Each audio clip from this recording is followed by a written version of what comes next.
మన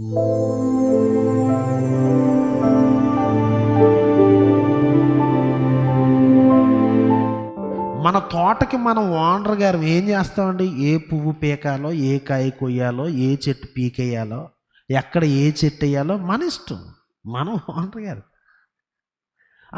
నన్ను బంతి పూలు వదిలేసి ఇలాగ నన్ను కోసేసారని గులాబీ పువ్వు అంటదా? ఆయన సెలక్షన్, ఆయన ఇష్టం, ఆయన ఓనరు.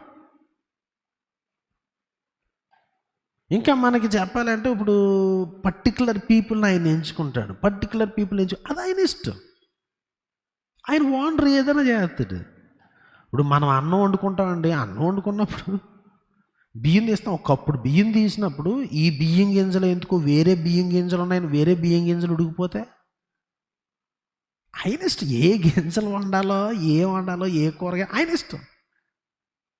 ఓనర్ గారు అంటే ఆయన సర్వచిత్తము అనేది నెరవేరుస్తారు. ప్రభుత్వం చేసేటువంటి వారు వాళ్ళు ఏం చేయాలనుకున్నారో అది చేస్తారు. ఈ పథకం పెట్టాలా, ఈ పథకం అది వాళ్ళ ఇష్టం. మనము ప్రజాస్వామ్యంలోనే అండి ఈ ఓనర్షిప్ అనేది, లార్డ్షిప్ అనే దాన్ని మనం ఇంతలా ఎక్సర్సైజ్ చేస్తే పూర్వకాలం రాజులు చక్రవర్తులు పాలించినప్పుడు ఇంకా పవర్ఫుల్గా ఉండేది అది ఓనర్షిప్ అనేది.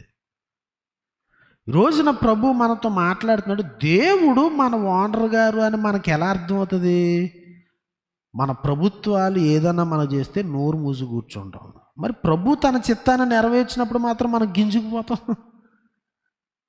మనం అనుకున్నట్లుగా జరగకపోతే నువ్వేంటి ప్రభు ఇలా చేయలేదు, అలా చేయలేదు, నేను చెప్పాను కదా, అలా చెప్పాను కదా. నువ్వు చెప్తే మరి ఆయన నోట్స్ రాసుకుని నువ్వు డిటెక్ట్ చేస్తుంటే నెరవేరుతారు. దేవుడు ప్రభువు, ఆయన ప్రభు కనుక ప్రభుత్వం చేస్తాడు. ఆయన యొక్క లార్డ్షిప్ని మనము పొలిటికల్ టర్మ్స్లో బాగా అర్థం చేసుకోగలం. ఆది కాండంలో అయినా ప్రకటన గ్రంథంలో అయినా, ఆది కాండం నుంచి ప్రకటన గ్రంథం వరకు ఈ టైటిల్ ప్రభువుకి ఇవ్వబడింది. ఆయన ప్రభువు, ఆయన ఓనర్